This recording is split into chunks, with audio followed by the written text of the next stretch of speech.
واستقبلت ضيفي الكريمين اللواء طيار أركان حرب هشام الحلبي المستشار بأكاديمية ناصر العسكرية العليا وعضو المجلس المصري للشؤون الخارجية وأيضا عضو الجمعية المصرية للأمم المتحدة. أهلا بيك معنا يا فندم. أهلا بك. وأيضا الكاتب الصحفي الكبير الأستاذ أشرف العشري مدير تحرير الأهرام. أهلا بيك معنا يا فندم. موضوعنا طبعا زي ما حضراتكم عارفين العلاقات المصرية السعودية، التعاون الثنائي والتحديات المشتركة. كنت بتكلم على جزئية التحديات مع سيادة اللي هو هشام قبل الدخول مباشرة، قال لي تحديات إيه؟ ده في تهديدات. بالظبط. يعني هي مش تحديات، دي تهديدات مباشرة. هو الفرق بين التهديد والتحدي، معلش مش عايز يعني عشان برضه فرصة نقوله، التهديد يؤثر على كيان الدولة. التحدي يقلل من معدلات التنمية. فبالتالي احنا عندنا دول في المنطقة مهددة انها بعد يمكن سنوات وان شاء الله ما يحصلش انها ما تكونش موجودة على الخريطة. فاذا في الخريطة العراق وسوريا. فاحنا بنلحق الموقف، فان شاء الله ما يحصلش، لكن لازم نعرف الفرق بين التهديد والتحدي. بنلحق الموقف ازاي؟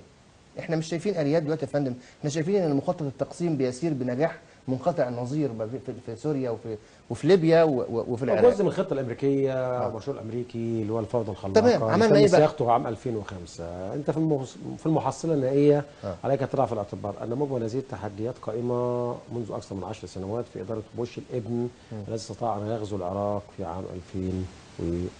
وبالتالي أرى عام 2003 تحديدا ما حدث في العراق ما حدث وقرت المسبحة. وبالتالي أرى أن مشروع الفوضى الخلاقة ومشروع التقسيم في حد ذاته لم ينتهي من قبل الخريطة والاستراتيجية الأمريكية. ربما يكون في عهد الرئيس أوباما تم تجميده أو تأجيله نظرا لكثير من بعض العقبات التي واجهت الإدارة الأمريكية، خاصة بعد فشل مشروع ما يسمى يطلق عليه الربيع العربي الذي تحول الى خريف اول شتاء عربي وجرى كثير. ثواني يا فندم عشان مش عاوز اذكر الجزئيه دي. تم تجميده في عهد اوباما؟ هل ترى سيادتكم ان هو تم تجميده في عهد اوباما ولا شفناه يا سياده اللواء؟ لا يعني احنا يمكن جزء بتاع سوريا والعراق شايفين ان هو شغال بصوره يعني واضحه. وفي عهد اوباما ما تمش تجميده. اعتقد في عهد اوباما لم يمتلك الفعاليه ولا الادوات ولا حاله الصخب ولا حتى الحركيه ولا الديناميكيه التي كانت قائمه في عهد جورج الابن. فما يحدث في العراق وسوريا، العراق ربما تكون الاداره الامريكيه في عهد بوش الابن التي تحملت المقام الاول. في المقام الاول ما حدث في العراق بعد الغزو عام 2003، وتعلم تماما في 19 تحديدا في 19 ابريل عام 2003 القوات الامريكيه وما حدث وسقوط صدام في 9 من ابريل عام 2003. وبالتالي سوريا تحديدا النظام يتحمل جزء من المشكله في المقام الاول. يمكن باي حال من الاحوال حتى نكون واضحين وشفافين، رغم الاداره الامريكيه والجانب الاسرائيلي هم الشيطان الاكبر والاعظم في المنطقه، الا ان سوريا كان الخطا خطا سوري في المقام الاول. النظام في سوريا تعامل مع حادث درعا في 15 مارس عام 2011 بنوع من الخفه وعدم وجود جديه وحسم في امكانيات ان يكون هناك امتصاص لحاله الغضب التي بدات من محافظه درعا وهي كبرى المحافظات عندما حدث حاله من الصخب وحاله من التوترات، ولكن النظام تعامل معها بقمع منذ اللحظه الاولى ولم يستفيد من دروس مبارك ولا القذافي ولا حتى زين العابدين بن علي. وبالتالي علينا ان نعترف صراحه ان حاله الحرب الجوال او الفوضى الجوال الموجوده في سوريا حاليا يتحمل جزء الاكبر منها هو النظام في سوريا حتى هذه اللحظه، لانه ما زال يراهن على الحل العسكري والامني بعيدا عن التعاطي بقوه مع كل المبادرات التي طرحت من قبل المجتمع الدولي. اعتقد كانت لديه فرص كثيره ليتعاطى مع جنيف 1 وجنيف 2 وحتى مع منتدى موسكو الاول ومنتدى موسكو الثاني الذي عقد في الشهرين الماضيين في موسكو في روسيا الاتحاديه، وشارك فيه لاول مره جزء من المعارضه السوريه في الداخل اللي هي مجموعه حسن عبد الله العظيم يسمى مجموعه التنسيق السوريه في الداخل. بالتالي ارى ان الازمه العراقيه تتحملها الاداره الامريكيه بالفعل اداره بوش. اوباما جاء وسحب القوات الامريكيه في عام 2012 وخرج من العراق لانه كان يعلم تماما انه هذا الغزو تسبب في خسائر بشريه بلغت 1,000,000 جندي عراقي او 1,000,000 انسان او مواطن عراقي، وبلغت اكثر من 40,000 مقاتل امريكي او جندي امريكي. وعاد بشكل اخر وعاد بشكل اخر وناسف العراق، لكن الامريكان دفعوا الفاتوره فيما يتعلق بمليارات بل بلايين. انا شايف يا فندم يعني بالعجز بمنتهى تعداد الاسباب او تعداد المبررات تعبيرات ردود الافعال من لكن لديك فرصه الرؤساء ولا امر واحد في النهايه. انت في مصر استطعت، وفي تونس وفي ليبيا استطعت ان تنقذ الموقف من خلال ثورات عربيه. استطاعت الجيوش في اللحظه المناسبه فيما يتعلق بمصر في المقام الاول، وفيما يتعلق بتونس عبر مسار ديمقراطي. ربما يكون في ليبيا كانت النتيجه سيئه للغايه، لان النظام استطاع على مدار 43 عاما ان يسحق الشعب الليبي. لا توجد ديمقراطيه ولا حريه انسان ولا حتى قوات مسلحه في ليبيا. تمام. انا مش عاوز ابعد عن طريق عن حلقتي عن موضوع الحلقه، العلاقات المصريه السعوديه. اذا العلاقات المصريه السعوديه سياده اللواء هي برضو حجر طبعا في اخر قوي جدا، بل مصد وجبل في طريق تحقيق تقسيم الشرق الاوسط وايقاف له بصوره او باخرى، بالتحالف العربي، بالتواجد المصري السعودي والعربي ايضا بمختلف الاليات الموجوده والمتبعه حاليا. الى اي مدى التحالف المصري السعودي تحديدا يا فندم يمثل هذه الاهميه القصوى في هذه المرحله؟ دولتين لهما ثقل في المنطقه، ثقل كبير سياسي وعسكري، ولما يبقى في دولتين بهذا الحجم وبينهم تعاون استراتيجي بصورة محترمة ومحترفة، ده ممكن يساعد على إنقاذ المنطقة. خليني أروح للتاريخ شوية كده، عشان في ناس حاولت تضرب هذه العلاقة بصورة ما، لكن التاريخ بيقول إن من فترة طويلة جدا والعلاقات بين المملكة العربية السعودية وبين مصر علاقات يعني وطيدة وجيدة. ما ننساش، يمكن هقولها كلمة الملك عبد العزيز رحمه الله: لا غنى للعرب عن مصر ولا غنى لمصر عن العرب. دي من ايام المؤسس الاول جلاله الملك عبد العزيز. ما ننساش ان الامير سعود ده زار مصر بعد تاسيس المملكه، استقبله الملك فؤاد. ما ننساش ان طلعت حرب باشا اللي كان الاقتصادي المصري العظيم، اللي يمكن عمل مشروعات اقتصاديه في مصر، هو برضو زار السعوديه وعمل مشاريع تنمويه هناك سنه 33. وفي كانت اتفاقيه اسمها اتفاقيه التعمير سنه 39 في السعوديه. ما ننساش معاهده صداقه بين البلدين، تخيل سنه كام؟ 36 1936. وقعها عن مصر مين بقى؟ علي ماهر باشا، وعن السعوديه السيد فؤاد حمزه مستشار الملك في هذا الوقت. يعني بص، دي في محطات. في ثوره يوليو ايدت المملكه العربيه السعوديه ثوره يوليو، وبعث الملك عبد العزيز رساله الى اللواء محمد نجيب رئيس الجمهوريه في هذا الوقت بيؤيد. الملك سعود برضو زار مصر سنه 54 في تأميم القناه. بص انا بجيب لك المحطات التاريخيه اللي كانت في تاريخ مصر ومدى ما هو موقف المملكه العربيه السعوديه منها. تأميم القناه، وقفت السعوديه جنب مصر وانا مع مصر بكل ما املك. دي الكلمه اللي قالها الملك سعود في التأميم. في العدوان الثلاثي في صورة جميلة جدا وهتلاقيها موجودة على النت. الموقع مش عارف الصورة دي بتبين، ممكن يجيبها لنا على الهواء او المخرج. والله انا ممكن برضه استاذ المشاهدين يدوروا ويلاقوها. جلالة الملك فهد كان وزير المعارف في هذا الوقت سنة 56 والامير سلطان، وجلالة الملك سلمان كان امير الرياض في هذا الوقت، والامير عبد الله وزير الداخليه في هذا الوقت، واخرين صورتهم هم متطوعين في 73 في 56 سنه 56. اتمنى لو زملائي الاعزاء كان الملك سعود رحمه الله كان قال برضو كلمه شهيره: اذا نكست مصر راسها فلا يمكن لاي واحد في الامه العربيه ان يرفع راسه بعد ذلك. ده الكلام ده بعد 56. سلاح البترول 73، الدول العربية بقيادة المملكة العربية السعودية اجتمعت المنتجة للبترول، خفضت إنتاجها 5% فورا و5% كل شهر.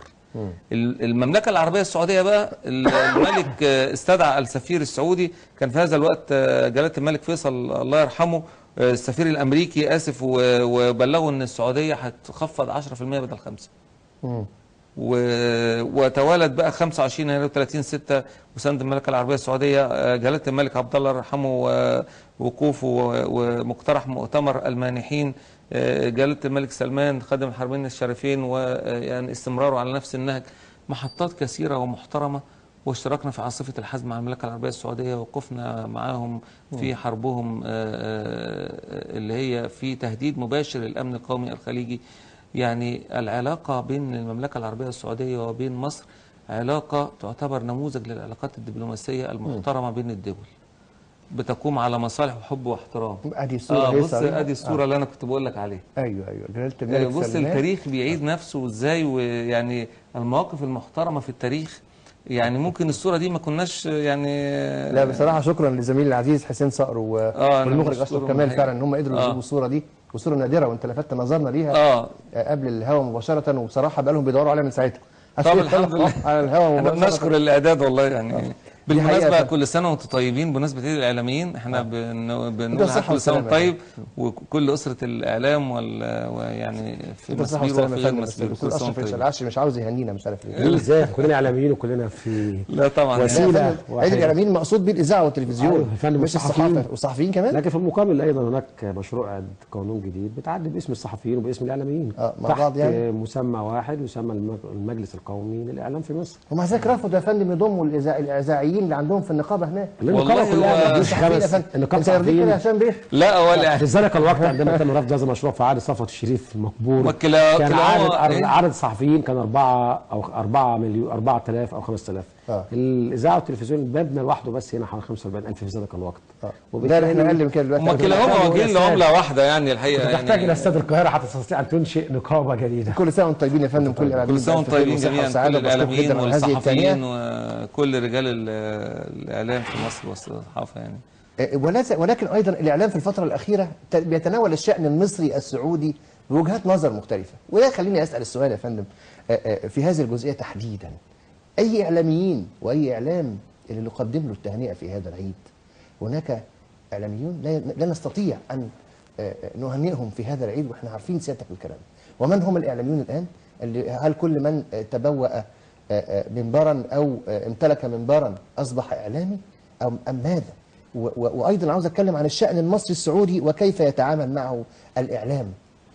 بكل تاكيد الشأن المصري السعودي اعتقد العلاقات فيها نوع كبير جدا من الوشائج والمشتركات الكبيره جدا على مدار سنوات طويله. ربما يكون هناك لحظات فاصله في تاريخ العلاقات المصريه السعوديه وجدت فيها كثير من العثرات والتعثرات، لكنها استطاعت ان تخرج منها بحاله نوع من التئام الجروح على وجه السرعه، ولعبت دورا كبيرا في تدفق واعطاء حيويه وضخ دماء جديده في العلاقات على مدار اكثر من 60 عاما بالذات بعد ثوره 25 يناير. وبالتالي ارى ان حجم التحديات التي تواجه المنطقه تمثل جوهر من جزء من التحرك المصري السعودي. لا تنسى حتى في غزو الكويت عام 90 اعتقد التحرك المصري السعودي كان بقوه التحركات الذي استطاع ان يوقف صدام حسين ويحرر الكويت عبر التحالف الدولي في ذلك الوقت. وبالتالي عندما تتحدث عن العلاقات المصريه السعوديه فانت تتحدث عن حجر الزاويه فيما يتعلق او عمود الخيمه فيما يتعلق بمؤسسه التضامن او العمل العربي، او على الاقل فيما يتعلق بدرء كثير من المخاطر التي تواجه البلدين او الامه العربيه تحديدا. لا ننسى اننا في وضع صعب للغايه، الاوضاع مترديه، هناك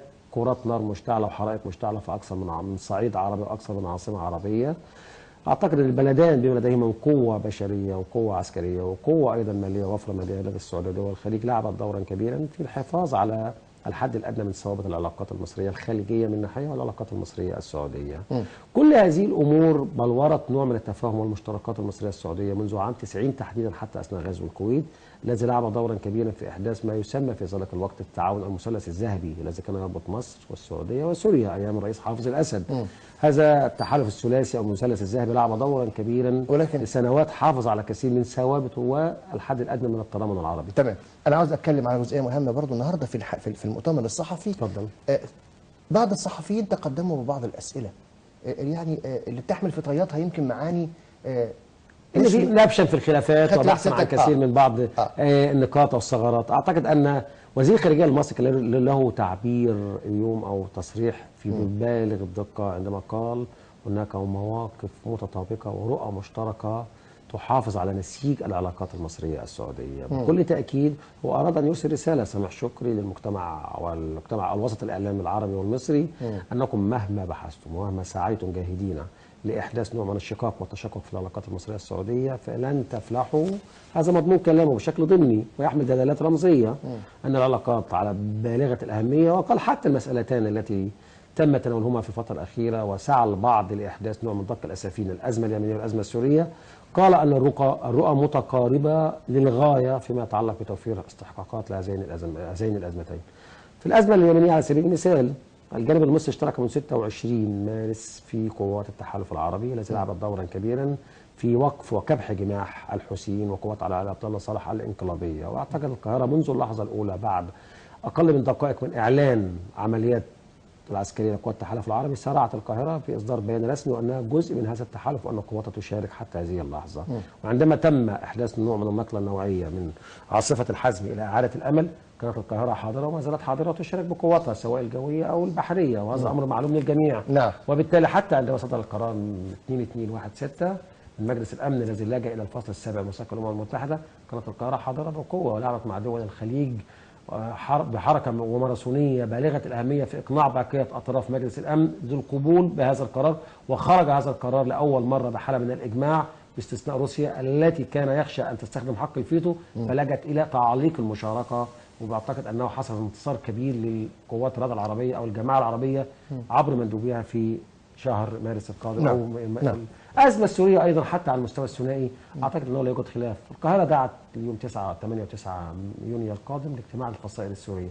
السعوديه ايضا دعت الاجتماع في نهايه يعني نفهم كده في تطابق في وجهات النظر ما بين عمليه ازاحه النظام بشار، تختلف بس في التفاصيل. الجانبين المصري والسعودي او السعودي والخليج لديهم موقف واحد منذ اللحظه الاولى وهو ضروره اقلاع او على الاقل تنحيه بشار الاسد والبحث عن بدائل كثيره ممثله في خيار جنيف واحد الذي ترى بتشكيل حكومه ائتلافيه تلعب فيها المعارضه دور كبير جدا. القاهره موافقه على ازاحه بشار الاسد لكن بشكل تدريجي ممنهج عبر أن يكون هناك حفاظ على مؤسسات الدولة السورية في المقام الأول وأن يكون هناك على الأقل هيئة ائتلافية تتولى شؤون الحكم في البلاد بعيدا عن تفتيت وتجزئة سوريا على غرار العراق واليمن حاليا وليبيا أيضا. وبالتالي القاهرة تحافظ على ثوابت الدولة باعتبار أن سوريا ركيزة أساسية أو رقم صعب في معادلة الأمن القومي العربي وأحد الدول الرئيسية في دول المواجهة مع إسرائيل. وبالتالي إذا تفتتت سوريا أرى أنه سيكون هناك اختراقات على كل الدول العربية في المقام الأول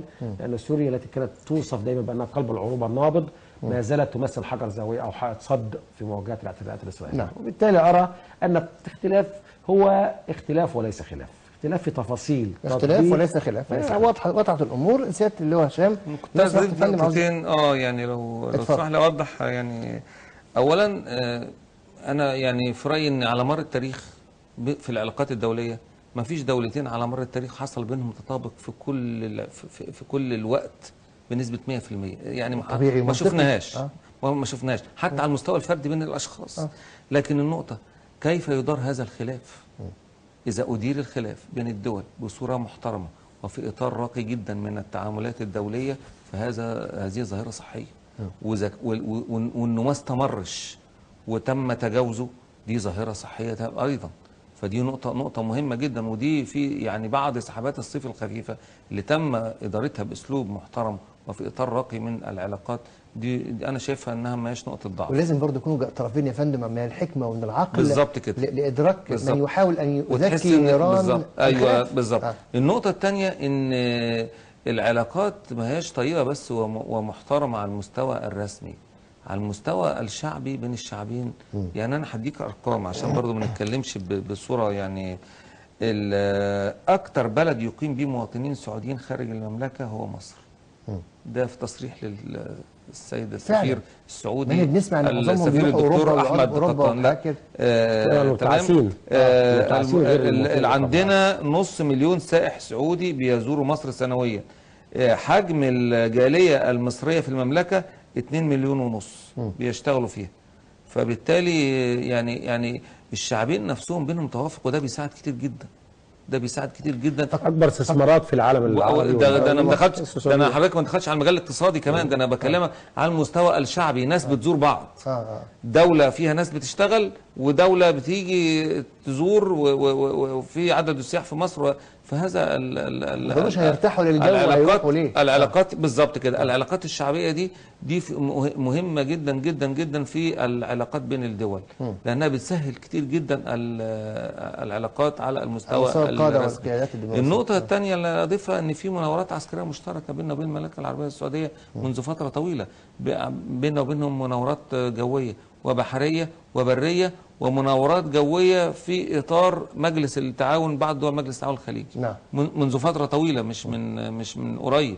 وبالتالي مرجان 14 مرجان وفيصل وتبوك والربط الاساسي، كل هذه مناورات عسكريه. فبالتالي المناورات العسكريه بتعكس الاراده السياسيه للدول التي تتعامل مع بعضها. ويعني ارقى تعامل ما بين دول ان يبقى في بيننا وبين بعض مناورات عسكريه، لان معنى كده ان في تآلف ما بين الجيوش وبعضها، وفي تفاهم، وفي اطار مشترك في العلاقات العسكريه. ودي نقطه مهمه. فكرنا بموقف السعوديه تجاه ثورتي مصر 25 يناير و30. كان موقف مشرف جدا. يعني دايما هي لما تشوف الموقف في 56 وفي 52 وفي تأميم القناه وفي 25 يناير و30/6 تلاقي ان هو مع الشعب. الشعب المصري عايز ايه؟ خلاص يعني احنا مع الشعب وبدون تردد. فبالتالي مواقف مشرفه جدا، وده سهل كتير جدا في اشتراك مصر في عاصفه الحزم، وسهل كتير جدا للقوات المسلحه مع القوات المسلحه السعوديه متآلفه مع بعضها، وده بيعمل مشاكل لبعض الناس في الاقليم. النهارده يا فندم المؤتمر الصحفي كان تاكيد على مواقف. بالظبط. ما كانش فيه جديد. ايوه. ولا كان فيه جديد انت شفته احنا ما شفناهوش؟ لا، القنوات المفتوحه مفتوحه منذ فتره طويله في مجالات كثيره، يعني شعبيه ورسميه واقتصاديه وعسكريه وفي كل المجالات واجتماعيه. فبالتالي هي مفتوحه بصوره عاليه جدا والتفاهم عالي جدا، رغم اختلاف الحكومات واختلاف الوزارات واختلاف الثورات عندنا في مصر وهكذا. لكن وده دليل على انها علاقه صحيه طيبه. وده بيعمل مشكله لبعض دول الاقليم. واخد بال حضرتك؟ لان هو الاقليم مخطط له غير ذلك، وان اختلفت الرؤى. يعني مخطط له الهدم من الداخل. تلاحظ دايما سوريا والعراق وليبيا واليمن استراتيجيه الهدم من الداخل، ومساعده اقليات من خارج الاقليم بواسطه الدول خارج الاقليم علشان يبقوا قوه ضد الدوله. فبالتالي النقط دي كلها يعني ان شاء الله القوى العربيه المشتركه يعني تظهر للنور وتساعد كتير جدا في حل هذه المشكله باذن الله رب العالمين. معي عبر الهاتف الكاتب الصحفي الكبير والمحلل السياسي الاشهر الاستاذ عباس الطرابيلي. اهلا بيك معنا يا فندم. اهلا وسهلا بكم. اهلا وسهلا. اقول لك كل سنه وانت طيب يا فندم عشان عيد الاعلاميين ولا ايه؟ كل سنه وانتم طيبين وكل المرشدين بكل خير. نهنئ انفسنا يا فندم، نهنئ انفسنا وان شاء الله. انا عايز اتكلم عن جزئيه دقيقه جدا في العلاقات المصريه السعوديه تحديدا. يمكن كان من ضمن الاتفاقيات بين مصر والسعوديه في محاوله اصلاح البين بين مصر وقطر. الملك عبد الله رحمه الله لما اتكلم مع قطر وامير قطر وقالوا ان هم من ضمن الاتفاقيات لتهدئه البين اغلاق قناه الجزيره مباشر مصر. ايوه. انا بذكر ده في عيد الاعلاميين النهارده، وبنؤكد ان احنا مش كل الاعلاميين اللي يجب تهنئتهم بعيد الاعلاميين، وان هناك اعلام واعلام اخر. كيف ترى هذه المقوله؟ شوف سيدي الفاضل، لازم نعترف ان قناه الجزيره مباشر بالذات تجاوزت كل الحدود. نعم. هنا لا ننكر موقف السعوديه والامارات والكويت وموقفهم لما حاولوا يحلوا الموضوع ويدخلوا بين القاهره والدوحه. انما يعني لم يجدوا مناصا الا ان هم يسحبوا سفراء الدول الاربعه من الدوحه. وعلى اساس ان الدوحه هتعود الى الحقيقه. انما للاسف بعد تغير او رحيل الملك عبد الله يرحمه وتولي الملك سلمان امور الحكم تغيرت الصوره الى حد ما. ايضا هنا نتذكر ما فعله الامير سعود الفيصل، لو اشهر واعجز من السن وزير خارجيه في العالم. نعم. ودوره لما راح باريس وبلغ رساله من هناك عبد الله الى اولان والى كل هذا يؤكد عمق العلاقه بين القاهره والرياض. نعم. انما معنى زياره وزير الخارجيه الجديد السعودي الجديد الى القاهره معناها ايه؟ انا ببص لها من عده زوايا. الزاويه الاولى ان الناس حست ان عاصفة الحزم الى حد ما تكاد تكون خفتت اصواتها. نعم لسه في ضربات موجودة، انما وماذا بعد الضربات الجوية؟ انت شايف سيادتك ان الجانب الاخر بيعمل عمليات للايقاع بين الشيعة والسنة في المنطقة الشرقية من السعودية. نعم في تفجير مسجدين، غير مسجد العنود في القطيف وغير مسجد. كل الكلام ده معناه ايه؟ انا بعتقد ان زيارة وزير الخارجية الجديد هدفها هنا هي محاولة واحد، اما الاتفاق على تصعيد العمليات العسكرية ضد الحوثيين في اليمن، او الوصول الى حل يدخل دول عربية اخرى بحيث تتحول المنطقة من مجرد قصف بحري وجوي الى تدخل بري. هيستفيدوا هنا بحاجة مهمة جدا اللي هي انشاء قوة الدفاع العربية المشتركة الجديدة التي اتفق عليها منذ ايام. نعم. انما السؤال هنا الاخطر ايه هو؟ هل بعد سيادتك عارف ان الجزيرة صعدت من هجماتها؟ نعم. والاخوان صعدوا من ضرباتهم. وتابعنا كل ما حدث من رئيس البرلمان الالماني في برلين. نعم. كل هذا يؤكد ان المنطقة مقبلة على عمليات جديدة لم نكن نتوقعها. هل يحسمها تطوير العمليات العسكرية بدخول القوات البرية؟ هنا بلبط بين زيارة وزير الخارجية السعودي الجديد للقاهرة والزيارة اللي عملها سامح شكري وزير الخارجية المصري إلى الجزائر ولقائه بالرئيس بوتفليقة. يبدو محاولة الاتفاق على أن يكون للقوات الجزائرية دورها في العمليات العسكرية القادمة. نعلق بقى شوية. نعم. بس هنا نعقب أستاذ عباس حاجة مهمة. أستاذ عباس خلص معاه خش بقى. ماشي يا فندم، أنا بشكر سيادتك جدا أستاذ عباس طرابيلي على المداخلة الهاتفية الغالية جدا علينا النهارده، وأقول لك مرة كل سنة وأنت طيب مرة ثانية بإذن الله. الأستاذ أشرف العشري الكاتب الصحفي مدير تحرير الأهرام. يعني بس أختلف مع الأستاذ عباس في عدة نقاط. مختلف معاه. فيما يتعلق في الطرح الذي طرحه من زيارة عادل الجبير للقاهرة أنها تتعلق بأمرين: إما تصعيد العمليات العسكرية ضد الحوثيين، وأيضا إدخال قوات عربية جديدة في التحالف، وأيضا قال الطرف سداد دخول قوات برية. أعتقد أنه لا حقيقة في الواقع لمثل هذا الطرحين. أعتقد أن المسألة كانت تنحصر في ثلاثة أمور أو أمرين تحديدا. الأمر الأول هو التعجيل عبر خلق آلية تحرك سعودي مصري مع قوات التحالف العربي والدول الخليجية لإجبار الأمم المتحدة في المرحلة القادمة على الإسراع بعقد مؤتمر جنيف الذي يضم كل ألوان الطيف السياسي للأزمة اليمنية باستثناء إيران.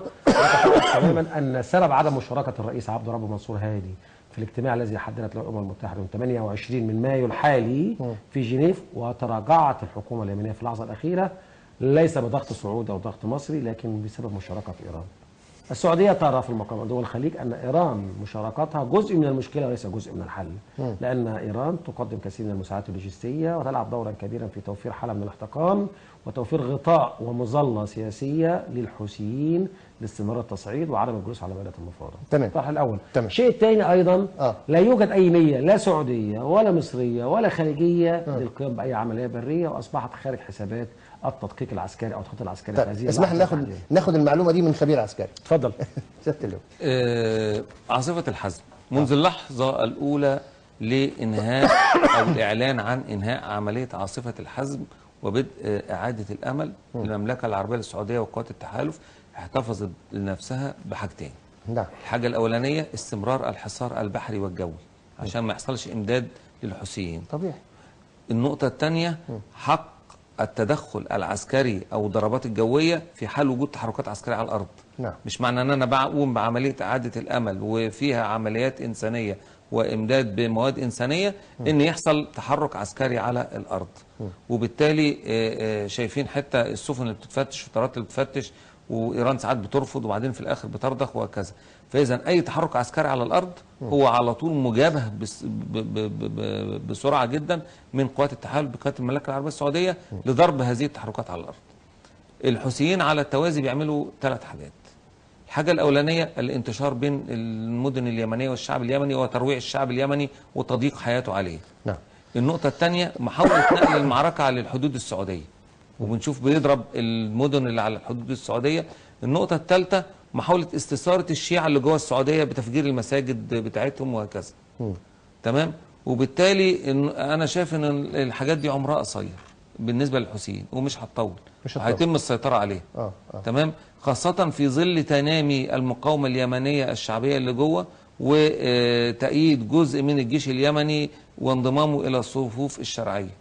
وده هيبقى اساس للقوه البريه اللي هتتعامل مع الحوثيين داخل المدن، لانهم اقدر ناس يعرفوا يتعاملوا داخل المدن مع الحوثيين. على التوازي في حل دبلوماسي زي ما الاستاذ اشرف تفضل بيه، وده اعتقد الحل ده يعني ان شاء الله مع الضغوط اللي موجوده من الدول العربيه هيؤتي ثماره. وما ننساش ابدا الضغوط اللي حصلت في مجلس الامن من الدول العربيه وطلع القرار الشهير 2216 بالظبط اللي هو 15 من 15 دوله 14 دوله مؤيدين القرار، والدوله ال 15 هي روسيا ما صوتتش على القرار. فانا شايف ان في نجاح دبلوماسي حصل قبل كده، ان شاء الله يكون اساس لنجاح دبلوماسي في حل المشكله اليمنيه. انا عاوز بس يا فندم اشير لحاجه، لغباء الخطه، غباء تكرار الخطه. فاكر كنيسه القديسين كانت محاوله للوقيعه بين المسلمين والمسيحيين في مصر، برضه واحنا وعمالين نقول ونعمل. حاولوا يوقعوا بين المسلمين والمسيحيين في مكه في السعوديه نفس الموضوع، بيحاولوا يوقعوا من الشيعه والسنه. محاولة تغيير المساجد الشيعيه واضحه جدا، محاولة قلب الصراع الى صراع مذهبي. هو صراع على هو اساسا الصراع صراع على مصالح، لان اليمن والسيطره على باب المندب هو مصالح وامن قومي ومصلحه مهمه لكل الدول اللي في المنطقه والدول حتى الاقليميه والعالميه. كون ان انا اقلب الصراع الى صراع سني شيعي، هو ايران ترغب في ذلك. مش بيغيروا دلوقتي اسم داعش، بيغيروا الاسم بيخليه اللي هو القوات السنيه. ما هو دلوقتي هو عايز عشان يعني عشان يمكن حد ينخدع عشان القوات السنيه والشيعه بقى والشيعه عشان شفتوا عالم. لان خطوره الصراع المذهبي انه يستهدف الاشخاص نفسهم. الصراع على المصالح بينتهي بان المصالح تتحقق او يحصل عليها توافق. الصراع المذهبي او الديني يستهدف الاشخاص نفسهم، هو عايز يقتل من هو يخالفه في المذهب او في الدين، ودي المشكله. وبالتالي عمره اطول كصراع دموي اكثر.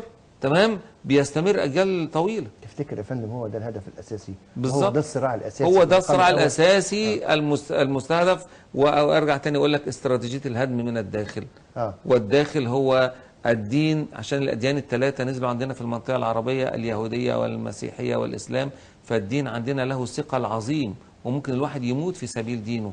وبالتالي اللعب على الفروق المذهبيه والدينيه، يعني حتى اذا لقى كلهم مسلمين يلعب سنه وشيعه، اذا لقى مسلمين ومسيحيين يلعب مسلمين ومسيحيين، اذا لقى في توافق يلعب اعراق كرد وعرب وقبائل وقبائل. يعني عايز يهد الداخل بايدي الداخل ايا كان اختلاف مذاهب او اعراق، ويلعب على هذه الفروقات. لأي مدى يا أستاذ أشرف ممكن يكون الدفاع الإعلامي اللي احنا بنعمله وبنتكلم ونوضح الأمور للشعب السعودي أو الشعب الخليجي إن خدوا بالكم هو بيستهدفوا المساجد الشيعية عشان يعملوا وقيعة ما بين الأطياف السنية والشيعية، ممكن يسمع الكلام ده ويقبل ويتفهم المتلقي السعودي هذا الموضوع تحديدا؟ أعتقد أن لديهم خبرة ولديهم وعي أكبر مما نتخيل، لأن لديهم كثير من بعض المواجهات الأمنية التي واجهوها منذ الثمانينات على يد الإيرانيين والتفجيرات الخاصة بالرياض وما إلى ذلك. والسعودية كانت أول دولة عربية واجهت كثير من عمليات إرهابية دفعت فواتير عالية وأثمان كبيرة، وأعتقد لديها خطة لعبت دورا كبيرا في مكافحة الإرهاب، ونجحت في عهد الأمير النايف بن عبد العزيز في الثمانينات والتسعينات. وبالتالي لديهم درجة كبيرة جدا من الوعي، واستطاعوا في السنوات الأخيرة أن يحدثوا نوع من الاستقرار الأمني بشكل كبير. لكن مع تصارع وتيرة الصراع داخل اليمن حاليا، إيران تريد أن تحدث نوع من تفجير المنطقة. تعتقد وتعلم تماما ان البعبع الاول والاخير لدول الخليج هو ايران وليس اسرائيل. لان ايران لديها اجنده واستراتيجيه تقوم على التغلغل والتمدد في المنطقه. ايران مش اسرائيل. ايران في المقام الاول. طب هنرجع برضه للملف الايراني بعد اذن سيادتك، هنطلع فاصل سريع ونرجع نتكلم عن الملف الايراني بصوره اكثر ايضاحا، واسال ضيفي الكريمين عن الدور الايراني الان وكيف نرى الدور الايراني وما هو التوافق الامريكي الايراني الذي نراه زي ما بيقولوا مش على السطح ولكن تحت الترابيزه. بعد الفاصل مباشره ارجوكم ابقوا معنا. بقول لكل اللي بيسمعني خلي بالكم من بلادكم، خلي بالكم من بلادكم. هو تغيير ولا تدمير؟ ربنا يحفظ بلادنا كلها. الناس لازم تعرف ولازم تفهم ان مصر بتدفع ثمن استقرار المنطقة دي بالكامل، مش بس المنطقة العربية، لا ده بتدفع ثمن استقرار المنطقة دي وأوروبا كمان والعالم، ومصر ستنتصر.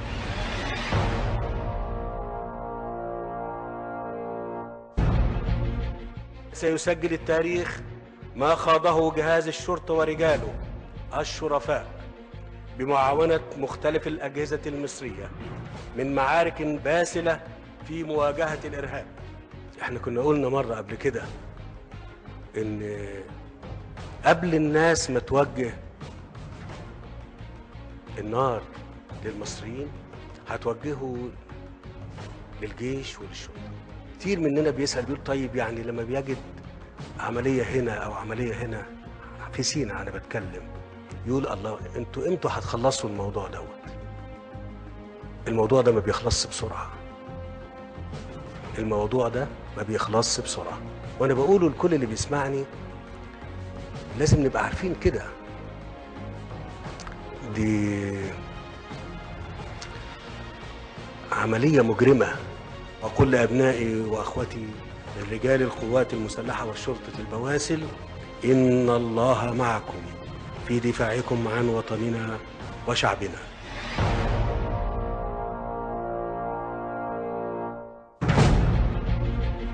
الناس لازم تعرف ولازم تفهم إن مصر بتدفع ثمن استقرار المنطقة دي بالكامل، مش بس المنطقة العربية، لا ده بتدفع ثمن استقرار المنطقة دي وأوروبا كمان والعالم، ومصر ستنتصر إن شاء الله.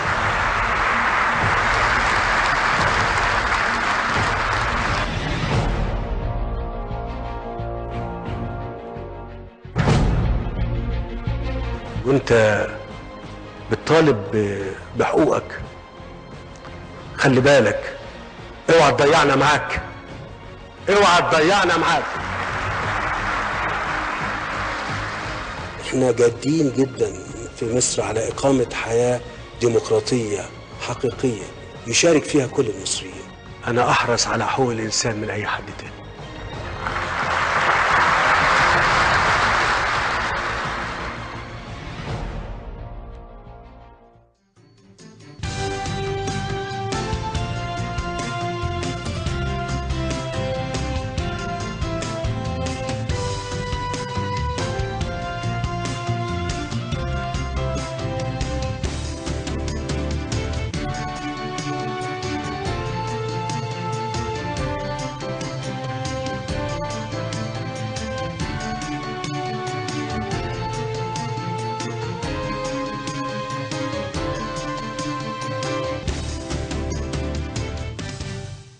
بجد ترحيبي بضيفي الكريمين سياده اللواء طيار اركان حرب هشام الحربي المستشار باكاديميه ناصر العسكريه العليا وعضو المجلس المصري للشؤون الخارجيه. اهلا بيك مره ثانيه يا معايا. اهلا بالكاتب الصحفي الكبير الاستاذ اشرف العشري مدير تحرير الاهرام مره اخرى. الله يخليك معنا فندم. كان قبل الفاصل مباشره بنتكلم على التوافق الامريكي الايراني اللي كان خفي زمان وتحت الترابيزه ودلوقتي بقى معلن. وبعدين بنتكلم دلوقتي زي ما سيادتك قلت قبل الفاصل مباشره ان يعني في تخوف من العدو الاساسي بتاعنا هو ايران دلوقتي مش اسرائيل. إيران لديها مشروع في المنطقة يسمى التغلغل والتمدد. أعتقد أنهم اعترفوا بذلك في الفترة الأخيرة، وكانت أحد الشخصيات كعلي شمخاني رئيس الأركان لعب دورا كبيرا في تهييج الرأي العام داخل إيران، عندما اعترف وقال نسيطر على 4 عواصم عربية. تهييجه ضد مين؟ تهييجه ضد العالم العربي تحديدا في المقام الأول. نعم. العراق، سوريا، لبنان واليمن. كانت لديهم محاولة في البحرين وفشلت عبر قوات درع الجزيرة وقوات بي السعودية لقطع اليد الإيرانية داخل البحرين. درع الجزيرة بالفعل تعاملوا داخليا بالفعل في السنتين الماضيين تحديدا استطاعت أن تقطع اليد الإيرانية داخل البحرين. لكن إيران لم تستسلم ولديها كثير من التحرك والنفوذ داخل المنطقة الخليجية في محاولة لهيمنة المشروع الفارسي على المنطقة. وبالتالي أرى حتى اليوم وزير خارجية السعودية كان لديه تصريح بالغ الأهمية اليوم وقال لن نسمح بالتلاعب الإيراني ولا التدخل الإيراني في شؤون المنطقة، وسنقطع أي يد تمتد إلى إحداث نوع من الاختلاق داخل المنطقة. وأنت في مصر أيضا لديك موقف نفس الموقف. وزير الخارجية المصري سامح شكري كان لديه تصريح بالغ الدلالة الأسبوع الماضي عندما قال لا عودة للعلاقات مع إيران وتركيا إلا إذا تخلوا عن كثير من مشاريعهم التوسعية والتنقلية في المنطقة، وأيضا عدم العبث بالأمن القومي المصري والعربي. وأعتقد أنه كانت التصريح بالغ الدلالة لأنه أرسل رسالة للجانبين الإيراني وأيضا التركي. تركيا نعرف، وتركيا الآن الجميع أصبح من المعلوم أن لديها مشروع إفساد وإحداث نوع من الفوضى الجوالة داخل المجتمع المصري. لكن المشروع الإيراني باتجاه مصر مشروع مستتر ليس معلن كما هو معلن باتجاه دول الخليج. إيران لديها مشروع في إحداث كثير من القلاقل داخل منطقة الخليج، وبالتالي الخليج الآن على قبة الاستعداد في أي لحظة من اللحظات للمجابهة مع إيران. جزء من التفكير الأساسي بعمليات عاصفة الحزم كان رسالة في المقام الأول للإيرانيين قبل الحوثيين وقبل قوات علي عبد الله صالح أنه بوفاة الملك عبد الله السعودية سيكون لديها آلية واستراتيجية جديدة في التعاطي مع كثير من يسعى لإحداث وخلق قلاقل داخل السعودية ودول الخليج. وبالتالي أرى أنهم نجحوا منذ اللحظة الأولى استخدام القوى في عاصفة الحزم. إيران صعبت الرسالة، حاولت بعد ذلك أن ترسل مجموعة من السفن أن تحدث نوع من الدعم للحوثيين وعلى قوات علي عبد الله صالح، لكنها فشلت لأن هذه العاصفة كان ربما توفرت لديها أجواء من التأييد والمظلة الدولية بشكل كبير. الأمريكان وافقوا، الأوروبيين وافقوا عليها، أنت في العالم العربي وافقت عليها باستثناء العراق فقط لأن العراق لديه أزمة داخلية. الجزائر حتى النقطة التي أثرها السيد الأستاذ عباس الطرابي وقال أن سامح شكري ذهب للجزائر لحث الجزائريين على المشاركة في عاصفة الحزم. أنا بقول له، وأنا كنت عشت في الجزائر 4 سنوات لأني كنت مدير مكتب الأهرام في الجزائر من عام 2005 لغايه قبل الماتش الشهير بليله واحده رجعت فيها. الجزائر في دستورها الجديد منذ الحصول على الاستقلال من الاحتلال الفرنسي عام 62 عدم المشاركه في اي حرب خارج الاراضي الجزائريه. دستورها ما فيهاش اقناع بعد العاشر. لا بوتفليقه ولا عبد الله السلال وزير رئيس الوزراء ولا حتى وزير الدفاع او القائم يقدر ياخد قرار بده. ولا البرلمان ياخد قرار اذا حصل بالاجماع في الجزائر، وهذا امر صعب للغايه. وبالتالي ارى ان الوزاره كانت تتعلق في شق اخر تتعلق بالعلاقات الجزائريه فيما يتعلق بتوفير تسويات للازمه الليبيه. مصر تعتمد على ضروره استخدام القوى العسكريه في هذه المرحله وبعد فشل جهود المبعوث الدولي السيد ليون، وبالتالي أردت أن تحرك كثير من دول المغرب العربي باعتبارها على خطوط تماس مع دول الليبية. تمام. وبالتالي كان الذهاب إلى ليبيا، الذهاب إلى الجزائر لإحداث نوع من التفاهم أو القواصم المشتركة مصرية جزائرية على الأزمة الليبية، لكن الموضوع مختلف تماما فيما يتعلق بالأزمة اليمنية والوضع في المنطقة. وأعتقد أننا الآن حددنا كثير من الملامح فيما يتعلق بالتعاطي مع الأزمة اليمنية حتى والأزمة السورية، وحتى بما فيها حتى كمان عملية اللجوء للأمم المتحدة لتفعيل القرار الدولي 2216 والأزمة السورية نتبادل فيها مع السعودية توزيع الأدوار. سنستضيف مؤتمر للمعارضة السورية والرياض ستستضيف مؤتمر آخر للمعارضة السورية. هذا لا يعكس نوع من التباين والاختلاف كما روج البعض في الساعات الماضية، بل بالعكس هو توزيع أدوار. واعتقد انه في الاجتماعات اليوم في القاهره سواء مع الرئيس السيسي او مع وزير الخارجيه المصري السيد عادل جبير سعى لتاكيد انه لا توجد اي نوع من الاختلافات ولا الخلافات بين الجانبين، وان المساله هناك نوع من توزيع الادوار. انت تريد ان تحافظ كما قلت واكرر على سلامه وحده الاراضي السوريه، هم يريدون النيل من بشار الاسد لنتيجه مجموعه من الخصومات السائريه فيما يتعلق بالتدخل في لبنان، فيما يتعلق بتأييد ايران في المقام الاول سوريا، وهذا الامر اصبح معلوم للجميع. تمام. سياده اللواء طيار هشام الحلبي، يمكن انا عاوز ارجع لجزئيه الكلمه اللي قالها وزير الخارجيه السعودي اليوم تجاه ان هو لن يسمح بتدخل ايران في المنطقه باي صوره، وان اي يد تتعبث في المنطقه الخليجيه او المنطقه العربيه ستقطع بصوره مباشره.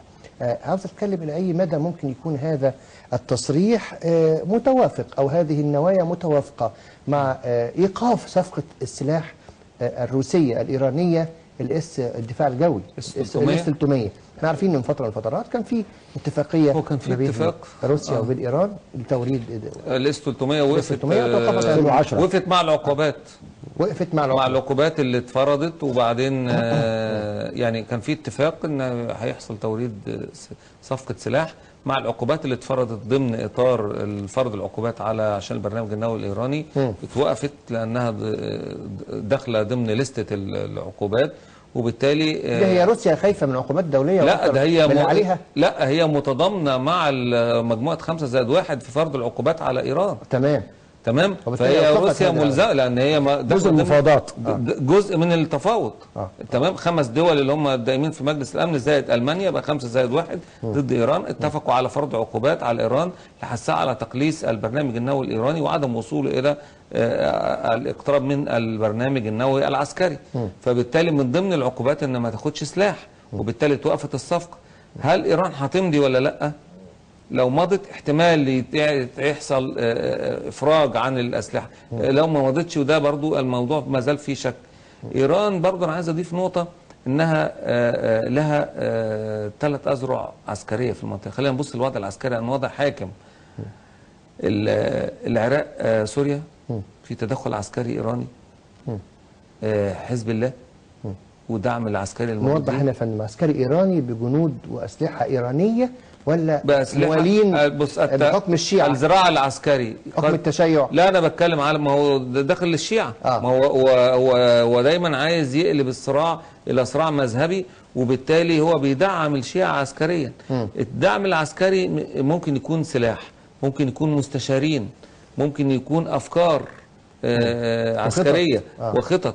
تمام. يعني مش لازم يكون انا احط قوات، بالعكس انا ما هو دول موالين ليا، انا لما اديهم سلاح واديهم اموال واديهم خطط واديهم مستشارين وحربولي، وبالتالي هم هيشتغلوا ضمن الخطه اللي فبالتالي العراق وسوريا حزب الله الحوثيين، وظهر جدا في الحوثيين كانوا طول عمرهم ضمن النسيج اليمني. لما تلاقي فجأة الحوثيين وعددهم ضمن من النسيج اليمني مش كبير، سيطروا على 5 قاعات جوية وطيروا طيارات من 5 قاعات جوية، يمتلكوا صواريخ أرض. شكل دفاعات الحوثيين على الأرض خلال شهرين بقى شكل عسكري محترف، له بصمة عسكرية. واحد دارس وخبير عسكري. مش يعني ما تشوف الحوثيين ما هو ما اتعلمش في اكاديميه عسكريه، مش حرب قبائل بالظبط، ما هواش بيحط بصمه دفاعات قبليه، لكن في شكل عسكري محترف للدفاعات والسيطره على مناطق معينه وامتلاك صواريخ ارض. فبالتالي في بصمه ايرانيه واضحه جدا على الموضوع، في اسلحه ثقيله واسلحه جيوش. تمام. هو عايز يستولي على السلطه في اليمن، ايه اللي يخليه ينقل الحرب على الحدود السعوديه؟ ما هو برضه يعني. طيب انا عاوز بس سؤال مباشر لسيادتك يا فندم، الموقف الان في السعوديه، وده يهمنا احنا نطمن على السعوديه والاراضي السعوديه تحديدا، هل هو ثابت ولا متدهور ولا بصوره احسن حاليا؟ لا، هو متنامي ايجابيا لصالح قوات التحالف. متنامي ايجابيا بالتفجيرات اللي في المساجد ما فيش دوله في العالم هتستطيع انها توقف التفجيرات داخلها بنسبه 100%، ولا عمرها حصلت. مش مقياس ده مش مقياس، ده مش مقياس. تمام. ده مش مقياس. انا بقيس على تدمير الاسلحه الثقيله لدى الحوثيين. تمام. ودي تمت، التقديرات بتقول ان تمت في حدود من 50 ل 75%. يعني انا شايف انها اقرب ما تكون ل 75% من الاسلحه الثقيله اللي في ايديهم اتدمرت. الاسلحه الخفيفه معظم الشعب اليمني والقبائل مع اسلحه خفيفه، فلن تستطيع نزع الاسلحه الخفيفه لان ده جزء من الثقافه الموجوده هناك، وده في حد ذاته مشكله سواء للحوثيين او لبيت الشعب اليمني. السيطره على الحدود السعوديه سيطره عاليه جدا. صحيح في بعض المناوشات، لكن بيتم التعامل معها مباشره وبقسوه، وده المطلوب. الحظر البحري والجوي موجود، وبالتالي وحتى لو ايران حبت تتلاعب وتدخل بدون تفتيش بعض السفن والطيارات وكده، لكن اتفتشت في الاخر. فبالتالي انا شايف ان الوضع في سيطرة إيجابية. النقطه بس الاخيره في جمله واحده، هذا النوع من الحروب ما هوش حرب تقليديه بين جيشين، ده اسمه الحرب الغير متماثله او اللا متماثله او الاسيمتريك وورفير، ما بين جيوش تقليديه اللي هي متمثله في قوات التحالف وبين جماعات ارهابيه على الارض. هذا النوع من الحروب بيطول بياخد وقت، والاتفاق العسكري او السياسي فيه مش وارد، بيبقى صعب، لان دي جماعات ارهابيه لا تلتزم بالشرف العسكري ولا باتفاقات جنيف ولا باي مواثيق ولا تقدر تتفق معاها على حاجه. اتفقوا كم مره وهم اللي نقضوا الاتفاق. هم نفسهم علي عبد الله صالح اتفق كم مره وكان حتى السعوديه تبنته ويعني تبنته في فتره من الاوقات، وبعدين كان مصاب يا فندم والله العظيم، وكان مصاب وتعالج. يعني انت بتحارب شعبك يعني بأنهي منطق؟ ده نوع من انواع الحروب اللي هو الحرب الغير متماثله، بتحارب طرف غير ملتزم باي شيء، فبالتالي بيطول وبتلاقي فيه معاه بعض التفجيرات والحاجات دي، لكن هو الوضع ايجابي مع الوقت لصالح المملكه العربيه السعوديه على المستوى العسكري والمستوى الدبلوماسي. تمام. طمنا على السعوديه وبفضل الرؤيه العسكريه المحضه والرؤيه السياسيه والاستراتيجيه اللي حضرتك شفت فيها. طمنا برضو البحرين نفس الكلام، خلاص الموضوع انتهى بعد منع التدخل يعني. البحرين زي ما الاستاذ اشرف يعني هو في من سنتين الموضوع اتقفل، وكان القوات درع الجزيره يعني تدخلت تعاملت مع اصل يا فندم دايما يقول لك اللي جاي عليها الدور البحرين، اللي جاي عليها الدور البحرين. لا اعتقد ان هو يعني الشعب اصبح مستنير في هذه المنطقه، يعني مستنير للتدخل الايراني اللي هو بيحاول يتدخل عن طريق الشيعة الموجودين في المنطقه، فهذا الموضوع اصبح يعني كارت محروق زي ما بيقولوا. ده كارت محروق وخلاص بقى احنا فهمنا الكلام. بالظبط. انا بشكركم جدا سياده اللواء طيار اركان حرب هشام الحلبي مستشار بكالوريوس النصر العسكريه العليا وعضو المجلس المصري للشؤون الخارجيه، بشكرك جدا على وجودك معانا النهارده. شكرا الكاتب الصحفي الكبير الاستاذ اشرف العشري مدير تحرير الاهرام، نورتنا وشرفتنا النهارده يا فندم. بشكركم مشاهدينا على حسن المتابعه لقناه صوت الشعب ولفقره مصر مباشر. بشكركم مره اخرى، وزي ما بقول لحضراتكم احنا ما زلنا في حاله حرب وجود، مش في مصر فقط، المنطقه العربيه بالكامل حاله حرب يعني بتستلزم مننا اليقظه التامه والتفهم لكل اللي بيحدث حوالينا. شفتوا النهارده لما السيد الاستاذ يعني عباس ترابيط دخل وقال رايه في جزئيه معينه، كان الاستاذ اشرف ليه راي اخر مختلف عن رؤيه التحركات اللي بتحصل المصريه او الجزائريه او عن طريق سياده الوزير سامح شكري وزير الخارجيه المصري، ليه اراء مختلفه، ولكن في النهايه بتبقى الحقائق. رؤى وتحليلات مختلفة بنسمعها من محللين لهم كل الاحترام والتقدير بوجهات نظرهم المختلفة التحليلية، ولكن في النهاية لنا الحقائق، بنصل لأي حقائق. إيه اللي حصل في النهاية؟ قعدنا نقول نفس الكلام ونحلل، قلنا الكلام ده على العراق، قلنا الكلام ده على ليبيا، قلنا الكلام ده على سوريا، لكن في الآخر المخطط بينفذ بصورة أو بأخرى. وأتصور أن القيادة السياسية عندنا والمتحدة دلوقتي مع المنطقة العربية بالكامل، قيادات سياسية في المنطقة العربية والتحالف العربي الموجود دلوقتي، خلاص بقى الموضوع ما كانش زي زمان، وبقى صعب جدا إسقاط دولة عربية أخرى أيا كانت ماهية هذه الدولة. بشكركم مرة تانية على متابعة قناة صوت الشعب. شكرا لكم وشكرا للسادة الزملاء اللي بكرر تهنئتي ليهم، لزميلنا العزيز أشرف كمال المخرج ومدير التحرير الأستاذ حسين صقر وغيرهم من الزملاء الموجودين في الاستوديو اللي شاركوا في إخراج هذه الفترة المفتوحة. كل سنة وانتم طيبين، وكل الزملاء في قناة صوت الشعب بمناسبة عيد الإعلاميين. غدا إن شاء الله لقاء آخر، أرجوكم دائما ابقوا معنا. كان معكم أحمد عبد العظيم.